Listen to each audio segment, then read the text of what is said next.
Alright, nandito na naman tayo mga kaibigan. Filipino reaction video na naman dito sa mga Chinese na pagala-gala sa Pilipinas na gumagawa ng illegal. Eto na, tatlong Chinese na kaanak umano ng Pogo Big Boss arestado. Eto na. Nadakip ang tatlo pang Chinese national na kamag-anak umano ng itinuturing na Big Boss ng Porac Pogo Hub.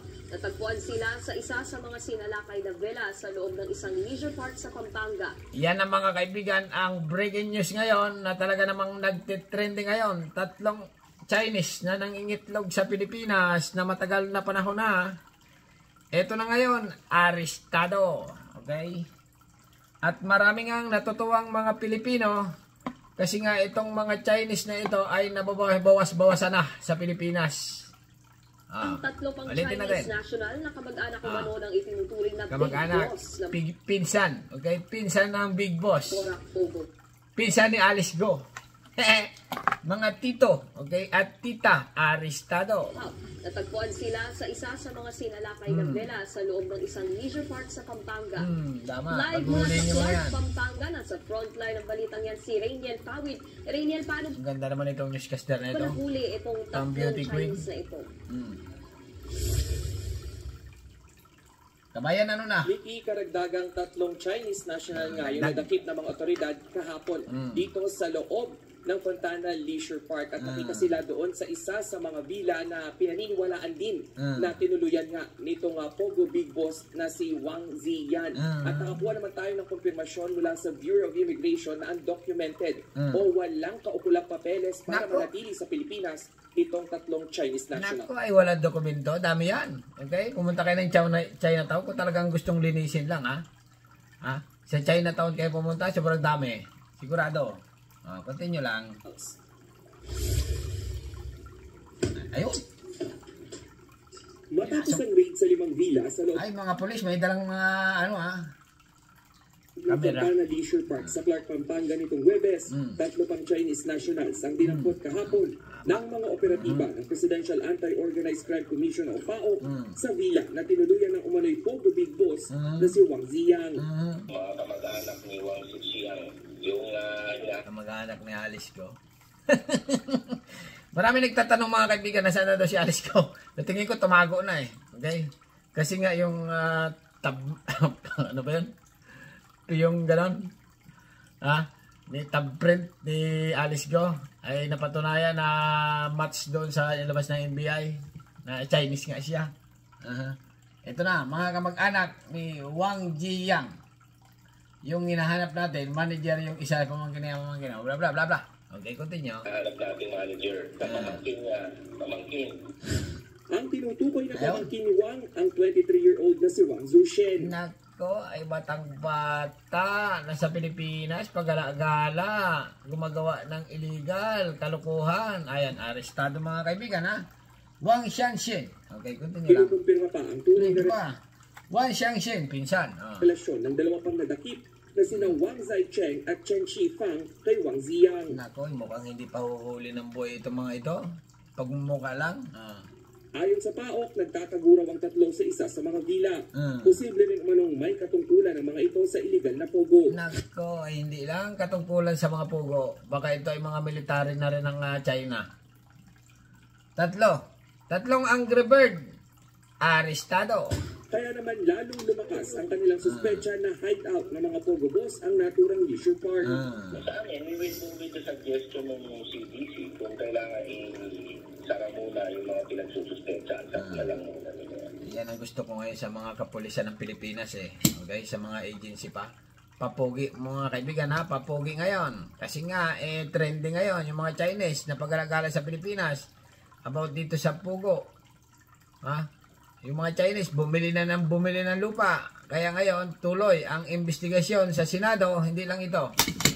Hindi lang ito sa mga pulis na nangyayari. Pati sa Senado mga kaibigan, iniimbestigahan na.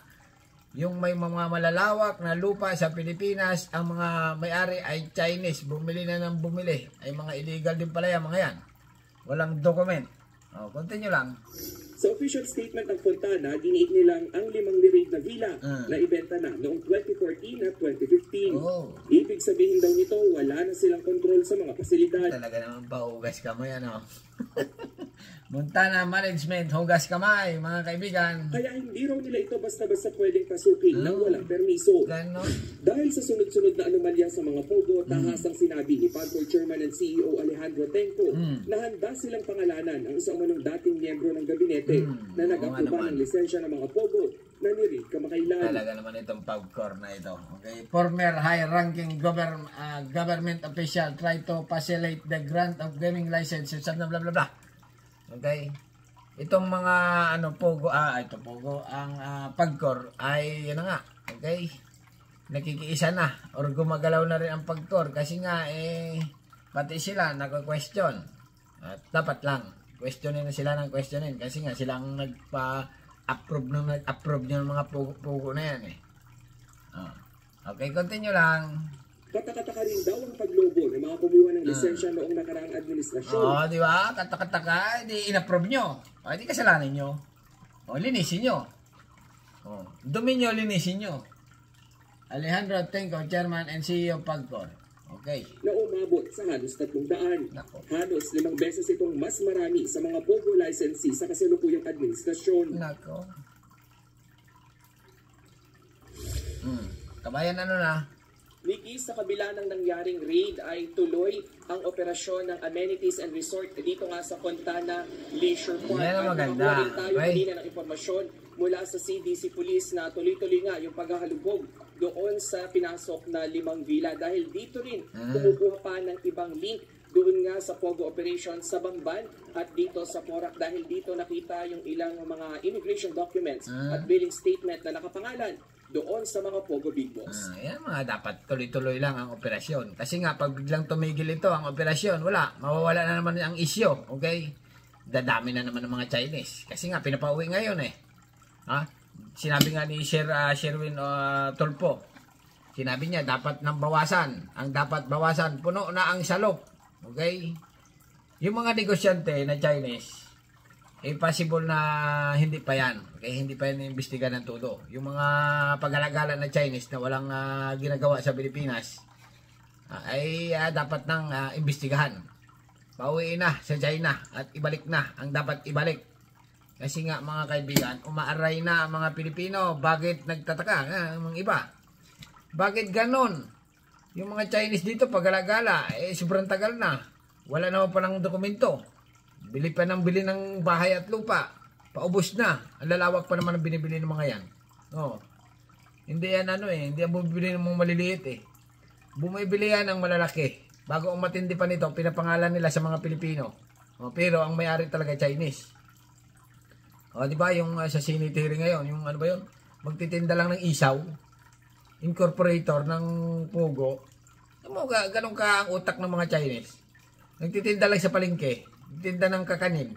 Ginawang incorporator para linis kamay sila. Pero ang nasa likod talaga ay mga Chinese. Nandyan lang sa Pilipinas. Nangingitlog ng Pogo. Talaga naman. Alright.